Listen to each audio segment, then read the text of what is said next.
దేశ రాజధాని ఢిల్లీలో ఏఐసీసీ కార్యాలయం ప్రారంభోత్సవానికి సీఎం రేవంత్ రెడ్డి ఇవాళ సాయంత్రం ఢిల్లీకి బయలుదేరి వెళ్లనున్నారు.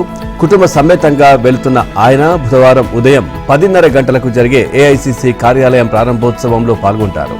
సీఎంతో పాటుగా డిప్యూటీ సీఎం భట్టి విక్రమార్క, మంత్రులు, టీపీసీసీ చీఫ్ మహేష్ కుమార్ గౌడ్, ఇతర ముఖ్య నాయకులు హాజరు కానున్నారు. ఈ నేపథ్యంలోనే అందరూ ఇవాళ సాయంత్రమే ఢిల్లీకి బయలుదేరి వెళ్లనున్నారు. ఇక బుధ, గురువారాల్లో ఢిల్లీలోనే ఉంటున్న సీఎం రేవంత్ రెడ్డి కేంద్ర మంత్రులను కలిసి వివిధ అభివృద్ధి పనులకు నిధులను కోరనున్నారు. కేంద్ర మంత్రులను కలిసేటప్పుడు ఆయా శాఖల మంత్రులు సీఎం వెంట ఉంటారని పార్టీ వర్గాలు తెలిపాయి. రాష్ట్రానికి చెందిన ముఖ్య నాయకులంతా రేపు, ఎల్లుండి ఢిల్లీలోనే ఉంటున్న నేపథ్యంలో అధిష్టానం పెద్దలను కలిసి మంత్రివర్గ విస్తరణ, టీపీసీసీ కార్యవర్గ కూర్పు, నామినేటెడ్ పదవుల భర్తీ వంటి అంశాలపైన చర్చించేందుకు అవకాశం ఉందని వెల్లడించాయి. ఇక అనంతరం గురువారం రాత్రి కుటుంబ సమేతంగా సీఎం సింగపూర్ కు బయలుదేరి వెళ్తారు. ఆయన అక్కడి స్పోర్ట్స్ యూనివర్సిటీని సందర్శించనున్నారు. నిజామాబాద్ లో జాతీయ పసుపు బోర్డు నేడు ప్రారంభం కానుంది. ఉదయం 11 గంటలకు బోర్డు కార్యాలయాన్ని కేంద్ర వాణిజ్య పరిశ్రమల మంత్రి పీయూష్ గోయల్ ఢిల్లీ నుంచి వర్చువల్ గా ప్రారంభించనున్నారు. ఈ మేరకు సోమవారం కేంద్రం ఓ ప్రకటన చేసింది. అలాగే జాతీయ పసుపు బోర్డు చైర్మన్ గా పల్లె గంగారెడ్డిని నియమిస్తూ ఉత్తర్వులు కూడా జారీ చేసింది. ఈ పదవిలో ఆయన 3 ఏళ్ల పాటు కొనసాగనున్నారు. కార్యక్రమంలో ఎంపీ ధర్మపురి అరవింద్, పల్లె గంగారెడ్డి, అధికారులు, రైతులు పాల్గొంటారు. దీనిపై కేంద్ర మంత్రి కిషన్ రెడ్డి స్పందిస్తూ సంక్రాంతి కానుకగా కేంద్రం పసుపు బోర్డుని తెలుగు రాష్ట్రాలకే కాదు యావత్ దేశానికి అందిస్తోందన్నారు. సంక్రాంతి అంటేనే రైతుల పండుగ అని వ్యాఖ్యానించారు. పసుపు బోర్డు ఏర్పాటుపై ప్రధాని మోదీ ఇచ్చిన హామీ నిలబెట్టుకున్నారని తెలిపారు. తెలంగాణ ప్రజల తరపున ప్రధానికి కృతజ్ఞతలు తెలిపారు. ఇక నిజామాబాద్ లో పసుపు బోర్డు ఏర్పాటు చేయడంలో రాష్ట్ర ప్రభుత్వానిది క్రియాశీలక పాత్ర అని వ్యవసాయ శాఖ మంత్రి తుమ్మల నాగేశ్వరరావు ఓ ప్రకటనలో తెలిపారు. పసుపు రైతుల చిరకాల వాంఛను నెరవేర్చాలని కేంద్ర ప్రభుత్వానికి పలుమార్లు విజ్ఞప్తి చేసినట్లు గుర్తు చేశారు. కేంద్ర ప్రభుత్వం తాజా ప్రకటనపై హర్షం వ్యక్తం చేసిన మంత్రి తుమ్మల ప్రధాని మోదీకి కృతజ్ఞతలు తెలిపారు. ముఖ్యమంత్రి చంద్రబాబు సోమవారం తన స్వగ్రామమైన తిరుపతి జిల్లా చంద్రగిరి మండలం నారావారిపల్లిలో బిజీగా గడిపారు. ఓవైపు కుటుంబ సభ్యులతో కలిసి సంక్రాంతి సంబరాల్లో పాల్గొంటూనే మరోవైపు సొంతూరి అభివృద్ధికి పలు శంకుస్థాపనలు చేశారు. పండుగ సందర్భంగా చంద్రబాబు, లోకేష్ దంపతులు గ్రామంలో మహిళలకు, పిల్లలకు ఏర్పాటు చేసిన పలు రకాల పోటీలను తిలకించి విజేతలకు బహుమతులు అందజేశారు. గతేడాది సోదరుడు రామ్మూర్తి నాయుడు మృతితో ఈ పర్యాయం సంక్రాంతికి చంద్రబాబు కుటుంబం స్వగ్రామానికి వస్తోందో రాదోనని అందరూ అనుకున్నారు. అయితే పండుగ జరుపుకోకపోయినా ఆనవాయితీ ప్రకారం వచ్చారు. ఇక నారావారిపల్లిలోని టిటిడి కళ్యాణ మండపం ఆవరణలో నిన్న ముగ్గుల పోటీలు నిర్వహించగా పరిసర గ్రామాలకు చెందిన మహిళలు, యువతులు పెద్ద సంఖ్యలో పాల్గొన్నారు. ఈ పోటీలను చంద్రబాబు, ఆయన సతీమణి భువనేశ్వరి, కోడలు బ్రాహ్మణి, ఆమె తల్లి వసుంధర తదితరులు పరిశీలించారు. తొలి 3 స్థానాల్లో నిలిచిన మహిళలకు బహుమతులు అందజేశారు. అనంతరం పిల్లలకు balloon blasting, gun bag race, ఇక musical chair, lemon and spoon, potato gathering వంటి పోటీలు కూడా నిర్వహించారు. ఇంకోవైపు స్వగ్రామం అభివృద్ధిపై చంద్రబాబు దృష్టి సారించారు. అందులో భాగంగా రెవాన్స్ కంపెనీ ద్వారా నారావారిపల్లెలో రైతులు బలరాం నాయుడు, జ్యోతిలకు డ్రిప్ పరికరాలను కూడా అందజేశారు. అలాగే 4.27 కోట్లతో 33 kV ఇండోర్ సబ్ స్టేషన్ నిర్మాణానికి శంకుస్థాపన చేశారు. సబ్ స్టేషన్ నిర్మాణం త్వరగా పూర్తి చేయడంతో పాటు నారావారిపల్లె పరిధిలో 2000 ఇళ్లకు సోలార్ ప్యానెల్ను ఏర్పాటు చేయాలని కలెక్టర్ను డిస్కమ్ సీఎండీ సంతోష్ రావును ఆదేశించారు. అటు సంబరాల్లో, ఇటు అభివృద్ధి కార్యకలాపాలతో క్షణం తీరిక లేకుండా ఉన్నప్పటికీ చంద్రబాబు తన కోసం వచ్చిన సామాన్య ప్రజల నుంచి అర్జీలు స్వీకరించారు. కొన్నిటిని అక్కడికక్కడే పరిష్కరించేలా అధికారులకు ఆదేశాలిచ్చారు. ఆంధ్రుల జీవితాల్లో కాంతులు నింపే సంక్రాంతి శోభను ముందుగానే ఏపీ ప్రభుత్వం దాదాపు ప్రతి గడపకు తెచ్చింది. ఉద్యోగులు, విద్యార్థులు, పోలీసులు, చిరు వ్యాపారులు, చిన్న కాంట్రాక్టర్లు, అమరావతి రైతులు ఇలా సమాజంలోని ప్రతి వర్గానికి దాదాపు 6,700 కోట్ల పాత బకాయిలు చెల్లించింది. ఏళ్ల తరబడి బిల్లులు పెండింగ్తో కళ తప్పిన అనేక వర్గాల మోములో సంక్రాంతి ఈసారి నిజంగానే పండుగ కళను తెచ్చింది. గత ప్రభుత్వంలో భారీగా పేరుకుపోయిన పెండింగ్ బిల్లులివి. వాటిని సరిగ్గా సంక్రాంతి పండుగకు ముందు ఏపీ ప్రభుత్వం విడుదల చేయడంతో ఆయా వర్గాల్లో ఆనందం తొనికిసలాడుతోంది. జగన్ ప్రభుత్వం కొన్నేళ్లుగా అనేక శాఖల పరిధిలో పెండింగ్ బిల్లుల చెల్లింపు నిలిపివేసింది. ఇందులో ఉద్యోగులు, చిన్న చిన్న కాంట్రాక్టర్లు, ఆసుపత్రులు, కళాశాలలు, ప్రభుత్వానికి మందులు, మెటీరియల్ సరఫరా చేసిన కంపెనీలు వంటి అనేకమున్నాయి. గత జగన్ ప్రభుత్వంలో 5 ఏళ్లు కళ్లు కాయలు కాసేలా ఎదురు చూసినా పరిహారం అందలేదు. ఎకరాకు అదనంగా 10 లక్షలు చెల్లిస్తానన్న జగన్ హామీ కూడా నీటిమూటలైంది. కూటమి ప్రభుత్వం ఇప్పుడు ఎలాంటి ఆర్భాటం, హంగామా లేకుండా నిధులు విడుదల చేయడంతో పోలవరం ప్రాజెక్టు నిర్వాసితుల ఆనందానికి అవధులు లేకుండా పోయింది. శుక్రవారం నుంచి తమ బ్యాంకు ఖాతాలోకి నష్టపరిహారం సొమ్ము వచ్చి పడుతుండటంతో ఉబ్బి తబ్బిబ్బవుతున్నారు. వ్యక్తిగత ఖాతాలోకి ఇప్పటి వరకు మొత్తం ఏకంగా 996 కోట్ల మేర జమ కావడంతో గిరిజనులు హర్షాతిరేకలు వ్యక్తం చేస్తున్నారు. సహజంగా ఇంత భారీ మొత్తం పరిహారంగా చెల్లించేటప్పుడు ప్రభుత్వం పెద్ద కార్యక్రమాన్ని చేపట్టి పత్రికల్లో ప్రకటనలు ఇస్తుంది. కానీ ముఖ్యమంత్రి చంద్రబాబు నేతృత్వంలోని కూటమి ప్రభుత్వం ఆర్భాటాలకు పోలేదు. నిర్వాసితుల బ్యాంకు ఖాతాలోకి నిధులు జమ చేసినట్లుగా బ్యాంకులు మెసేజ్లు పంపే వరకు విషయం బయటకు తెలియలేదు. మెసేజ్లు చూశాక ఈ నెళ్లకు తమకు డబ్బులు వచ్చాయంటూ పోలవరం నిర్వాసితులు సంబరపడిపోతున్నారు. ఇక పోలవరం ప్రాజెక్టు నిర్వాసితులకు పరిహారం ఇచ్చిన విషయంపై శనివారమే ఏబిఎన్ ఆంధ్రజ్యోతిలో పరిహారం పండుగ పేరుతో కథనాలు వచ్చాయి. ఇది చూసి మంత్రులే ఆశ్చర్యపోయారు. ఇంత మంచి సమాచారాన్ని తమకు ఎందుకు తెలియజేయలేదంటూ ఆర్థిక శాఖను ఆరా తీసినట్లు తెలుస్తోంది. ఏకంగా 996 కోట్లను సహాయం పునరావాసం కింద లబ్ధిదారులకు చెల్లించామని ఆర్థిక శాఖ తెలపడంతో మంత్రి లోకేష్ కూడా ఆశ్చర్యపోయారని సమాచారం.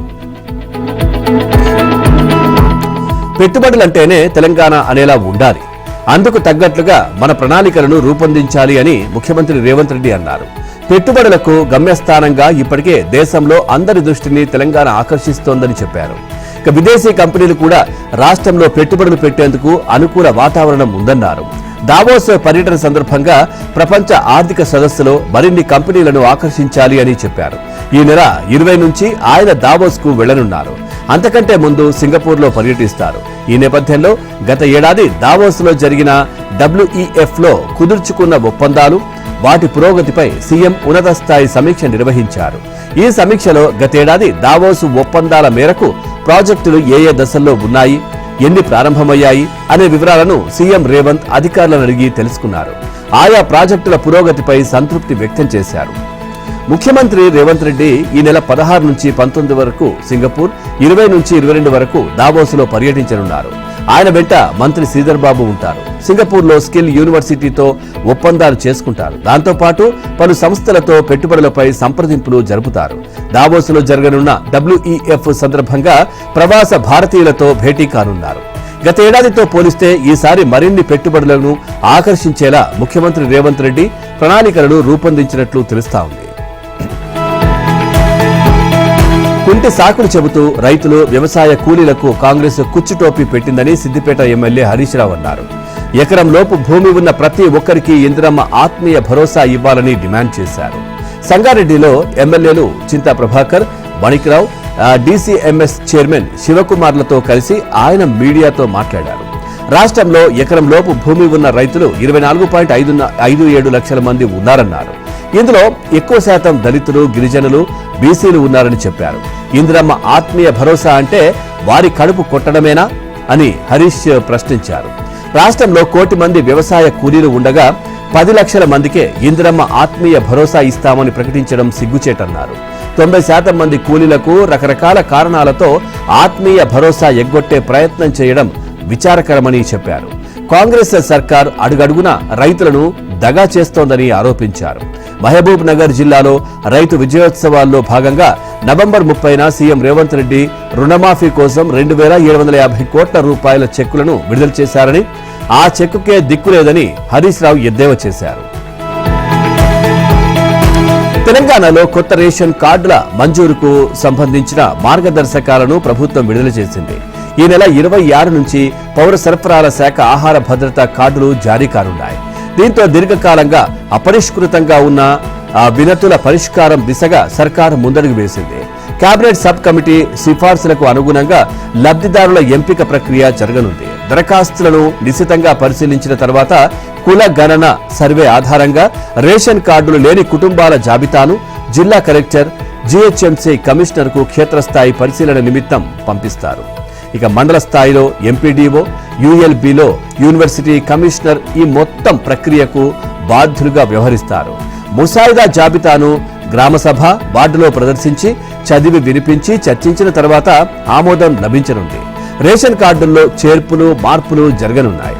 అర్హత కలిగిన కుటుంబాలకు ఈ నెల 26 నుంచి పౌర సరఫరాల శాఖ కొత్త ఆహార భద్రత కార్డులు జారీ చేయనుంది. తెలంగాణ ప్రభుత్వం మరోసారి విద్యుత్ వినియోగదారులకు ఊరట కలిగించే నిర్ణయం తీసుకుంది. వచ్చే ఆర్థిక సంవత్సరంలోనూ విద్యుత్ ఛార్జీలు పెంచరాదని నిర్ణయించింది. ఛార్జీల పెంపునకు ఉత్తర, దక్షిణ తెలంగాణ విద్యుత్ పంపిణీ సంస్థలు అనుమతి కోరగా ప్రభుత్వం తిరస్కరించింది. ప్రస్తుత విద్యుత్ ఛార్జీలనే 2025-26లోనూ యథాతథంగా కొనసాగించాలని ఆదేశించింది. ఇక విద్యుత్ ఛార్జీల పెంపును ప్రతిపాదించకుండానే 2025-26 సంవత్సరానికి సంబంధించిన వార్షిక ఆదాయ అవసరాల నివేదిక, టారిఫ్ ప్రతిపాదనలను తెలంగాణ విద్యుత్ నియంత్రణ మండలికి సమర్పించేందుకు డిస్కంలకు ప్రభుత్వం అనుమతిచ్చింది. దీంతో ప్రస్తుత విద్యుత్ ఛార్జీలనే 2025-26లో కొనసాగించాలని ప్రతిపాదిస్తూ వారం రోజుల్లో ఈఆర్సీకి ఏఆర్ఆర్ టారిఫ్ ప్రతిపాదనలను సమర్పించామని సంబంధిత వర్గాలు తెలిపాయి. రహదారుల విస్తరణలో భాగంగా హైదరాబాద్లోని కేబీఆర్ పార్క్ చుట్టూ రహదారికి ఒకవైపు ఆస్తులు సేకరించాలని జీహెచ్ఎంసీ భావిస్తోంది. జాతీయ ఉద్యానవనం కావడంతో పార్క్ వైపు స్థలం సేకరణకు పర్యావరణ నిధులను అవరోధంగా మారే అవకాశం ఉండడంతో ఈ నిర్ణయం తీసుకున్నారు. ఇక ప్రస్తుతం రోడ్డుకు ఒకవైపు 40 అడుగుల మేర సేకరణ కోసం మార్కింగ్ చేశారు. దీంతో భవనాల యజమానులు ఆందోళన చెందుతున్నారు. ఇక మాస్టర్ ప్లాన్ కు భిన్నంగా ఆస్తుల సేకరణ ఉండడంపై యజమానులు అభ్యంతరం వ్యక్తం చేస్తున్నారు. ఇది సాంకేతికంగా, న్యాయపరంగా అవరోధంగా మారుతుందని అధికారులు పునరాలోచనలో పడ్డారు. ఈ క్రమంలోనే ఉన్నత స్థాయి ఆదేశాలతో వంతెనలు, అండర్ పాస్ల కోసం ప్రకటించిన టెండర్ నోటిఫికేషన్ను జీహెచ్ఎంసీ రద్దు చేసింది. ఆస్తుల సేకరణపై స్పష్టత వచ్చాకే ముందుకెళ్లాలని భావిస్తున్నారు. హెచ్ సిటీలో భాగంగా కేబీఆర్ చుట్టూ 6 కూడళ్లలో 1090 కోట్లతో వంతెనలు, అండర్ పాస్ల నిర్మాణం చేపట్టాలని. సంక్రాంతి పండుగకు ఈసారి తెలంగాణ నుంచి ఆంధ్రప్రదేశ్ కు వెళ్లిన వారి సంఖ్య గణనీయంగా పెరిగింది. గతంతో పోలిస్తే ఈ ఏడాది కొత్త ట్రెండ్ మొదలైనట్లు అంచనా వేస్తున్నారు. ఏపీలో జరిగే సంక్రాంతి పండుగతో పాటు కోడి పందాలు, ఇతర సంబరాలను తిలకించడానికి తెలంగాణ నుంచి, ముఖ్యంగా హైదరాబాద్ నుంచి భారీగా జనం తరలి వెళ్లారు. ఒక్క హైదరాబాద్ నుంచే 10 లక్షల మందికి పైగా ఉంటారని అంచనా. వీరిలో తెలంగాణ వాసులు కూడా భారీగానే ఉన్నారు. సాధారణంగా అయితే ప్రతి సంక్రాంతికి హైదరాబాద్ చుట్టుపక్కల నివసించే ఏపీ వాసులు వారి సొంతూళ్లకు వెళ్తుంటారు. కొందరు తెలంగాణ వాసులు కూడా అక్కడికి వెళ్లే ఆనవాయితీ ఉంది. అయితే ఈసారి తెలంగాణ ప్రజలు భారీ సంఖ్యలో వెళ్లారు. వరుసగా సెలవులు రావడం, ఏపీలో సంక్రాంతి వేడుకలు భిన్నంగా ఉండడంతో ప్రజల్లో ఆసక్తి పెరిగింది. విజయవాడ, భీమవరం, రాజమండ్రి, విశాఖపట్నం వంటి నగరాలు, సమీప ప్రాంతాల్లో జరిగే భోగి పండుగతో పాటు కోడి పందాలను చూడడానికి తెలంగాణ వాసులు తరలి వెళ్లారు. ఇలా వెళ్లిన వారిలో కొందరు తమకు తెలిసిన వారి ఇళ్లలో ఉండగా చాలా మంది హోటళ్లలో దిగారు. హైదరాబాద్ నుంచి 3 రోజుల్లోనే సుమారు 60,000 కార్లు ఏపీకి వెళ్లినట్లు అంచనా. అందుకే టోల్ గేట్ల వద్ద ట్రాఫిక్ స్తంభించిపోయింది. హైదరాబాద్ నుంచి భారీగా జనం సొంతూళ్లకు వెళ్లడంతో నగరంలోని చాలా ప్రాంతాలు బోసిపోయాయి. అలాగే ఆలయంలో ఉదయం నుంచి అర్చకులు, వేద పండితులు ప్రత్యేక పూజలు నిర్వహించారు. భ్రమరాంబ సమేత మల్లికార్జున స్వామివారి ఉత్సవ మూర్తులను అక్కమహాదేవి అలంకార మండపంలో కైలాస వాహనంలో ఆవహింపజేసి అర్చక స్వాములు వాహన పూజలు నిర్వహించి ప్రత్యేక హారతులిచ్చారు. అనంతరం శ్రీ స్వామి అమ్మవార్ల ఉత్సవ మూర్తులను విద్యుత్ దీప కాంతుల నడుమ కన్నుల పండుగగా ఆలయ ప్రదక్షిణలు గావించారు. ప్రధాన ఆలయ రాజగోపురం గుండా కైలాస వాహనాధీశులైన స్వామి అమ్మవార్లను ఊరేగింపుగా బాజా భజంత్రీల నడుమ బ్యాండ్ వాయిద్యాలతో అంగరంగ వైభవంగా గ్రామోత్సవంలో విహరించారు. కైలాస వాహనంపై శ్రీ స్వామి అమ్మవార్ల క్షేత్ర పురవీధుల్లో విహరిస్తుండగా భక్తులు అధిక సంఖ్యలో పాల్గొని కనులారా దర్శించుకున్నారు. ఉత్సవ మూర్తుల ముందు కళాకారుల ఆటపాటలు, నృత్యాలు భక్తులను ఆకట్టుకున్నాయి. ఢిల్లీలోని కేంద్ర మంత్రి కిషన్ రెడ్డి అధికారిక నివాసంలో సంక్రాంతి సంబరాలు కన్నుల పండుగ జరిగాయి. వేడుకలకు ముఖ్య అతిథిగా ప్రధానమంత్రి నరేంద్ర మోదీ హాజరయ్యారు. కార్యక్రమంలో సినీ నటుడు చిరంజీవి పాల్గొనడం విశేషమైతే కార్యక్రమం ఆద్యంతం ఆయనకు మోదీ ప్రాధాన్యం ఇవ్వడం మరీ విశేషం. భోగి సందర్భంగా సోమవారం సాయంత్రం తమ నివాసానికి వచ్చిన మోదీకి చిరంజీవితో కలిసి కిషన్ రెడ్డి దంపతులు స్వాగతం పలికారు. లోపలికి అడుగుపెట్టిన మోదీ తొలుత చిరంజీవితో కరచాలనం చేశారు. వేడుకల్లో భాగంగా భోగి మంటలు, గంగిరెద్దుల విన్యాసాలు, వేదిక పైన జ్యోతి ప్రకాశనం, సాంస్కృతిక కార్యక్రమాల వీక్షణ, ఇలా ప్రతి దశలోనూ చిరంజీవిని మోదీ తన వెంటే తిప్పుకున్నారు. ఇక సంబరాల్లో భాగంగా మోదీ మంత్రోచ్చారణల మధ్య భోగి మంటలను వెలిగించారు. గంగిరెద్దులకు అరటి పండ్లు తినిపించి నూతన వస్త్రాలు కప్పారు. అనంతరం వేదికపై చేరుకున్న మోదీ జ్యోతి వెలిగించి లాంఛనంగా సంక్రాంతి సంబరాలను ప్రారంభించారు. అనంతరం కిషన్ రెడ్డి ప్రధానికి శ్రీ వెంకటేశ్వర స్వామి విగ్రహాన్ని అందజేశారు. తెలుగు సంప్రదాయం ఉట్టిపడేలా ఆ ఇంటిని ముస్తాబు చేసిన కిషన్ రెడ్డి అతిథులకు తెలుగు వంటలను రుచి చూపించారు. అనంతరం అక్కడ ఏర్పాటు చేసిన సాంస్కృతిక కార్యక్రమాలను మోదీ వీక్షించారు. గాయని సునీత పాటలతో అలరించారు. కిషన్ రెడ్డి నివాసంలో సంక్రాంతి వేడుకలకు హాజరు కావడం సంతోషంగా ఉందన్నారు ప్రధాని మోదీ. ఎక్స్ వేదికగా ఆయన ప్రజలకు సంక్రాంతి శుభాకాంక్షలు తెలిపారు. అందరికీ ఆనందం, మంచి ఆరోగ్యంతో పాటు రాబోయే కాలంలో మరింత సుసంపన్నమైన పంట చేతికి అందాలని కోరుకుంటున్నట్లు మోదీ తెలిపారు. అంతరిక్షంలో 2 ఉపగ్రహాలను అనుసంధానించడం కోసం 370 కోట్ల రూపాయల వ్యయంతో చేపట్టిన స్పైడెక్స్ మిషన్ లో ముందడుగు వేసినట్లే కనిపించిన ఇస్రో మరోసారి వెనక్కి తగ్గింది. శనివారం సాయంత్రం SDX-01, SDX-02 ఉపగ్రహాల మధ్య దూరం 230 మీటర్లు ఉంది. తర్వాత ఆ దూరాన్ని క్రమంగా తగ్గించుకుంటూ వచ్చిన ఇస్రో ఆదివారం ఉదయానికల్లా దాన్ని 3 మీటర్లకు తగ్గించడంలో విజయం సాధించింది. కానీ ఆ తర్వాత ఉపగ్రహాల మధ్య దూరాన్ని తగ్గించే ట్రయల్ ముగిసిందని, వాటిని సురక్షిత దూరానికి తరలించామని, ఈ డేటాను విశ్లేషించిన తర్వాత డాకింగ్ చేపడతామని ఎక్స్లో ట్వీట్ చేసింది. కానీ ఎప్పుడు చేపడతామన్న విషయం మాత్రం వెల్లడించలేదు. ఉపగ్రహాలను చేరువ చేయడం ఆ ఉత్సాహాన్ని రేపినా మళ్లీ వాటిని సురక్షిత దూరానికి తరలించడం పలు సందేహాలకు తావిస్తోంది. దీనిపై పలువురు నిపుణులు భిన్నాభిప్రాయాలు వ్యక్తం చేస్తున్నారు. త్రివేణి సంగమం భక్తజన సంద్రమైంది. ఉత్తరప్రదేశ్లోని ప్రయాగ్రాజ్లో మహాకుంభమేళా అట్టహాసంగా కొనసాగుతోంది. వాయిద్యాల చప్పుళ్లు, భజనలతో సంగమ తీరం ఆధ్యాత్మిక శోభను సంతరించుకుంది. 45 రోజుల పాటు సాగే మహాకుంభమేళా తొలి రోజున 1.5 కోటి మంది భక్తులు పవిత్ర స్నానాలు చేశారు. మహాకుంభమేళాకు 40 కోట్ల మంది భక్తులు తరలివస్తారని అంచనాలున్నాయి. ఇక మహాకుంభమేళాకు ఉత్తరప్రదేశ్ ప్రభుత్వం భారీ ఏర్పాట్లు చేసింది. 4000 హెక్టార్లలో మహాకుంభమేళా నగరాన్నే నిర్మించింది. ఇది ప్రపంచంలోనే అతి విస్తారమైన తాత్కాలిక నగరం. ఇక్కడ ఏ సమయంలోనైనా 50 లక్షల నుంచి 1 కోటి మంది ఉండొచ్చు. ఈ నిర్మాణాల కోసం, ఇతరత్ర సౌకర్యాల కల్పన కోసం యూపీ సర్కార్ 7,000 కోట్లు ఖర్చు చేసింది. భక్తులపై ఇంత వ్యయం చేస్తున్న సీఎం యోగి ఆదిత్యనాథ్ ప్రభుత్వానికి 2 లక్షల కోట్ల మేర ఆర్థిక వృద్ధి సమకూరుందని అంచనా.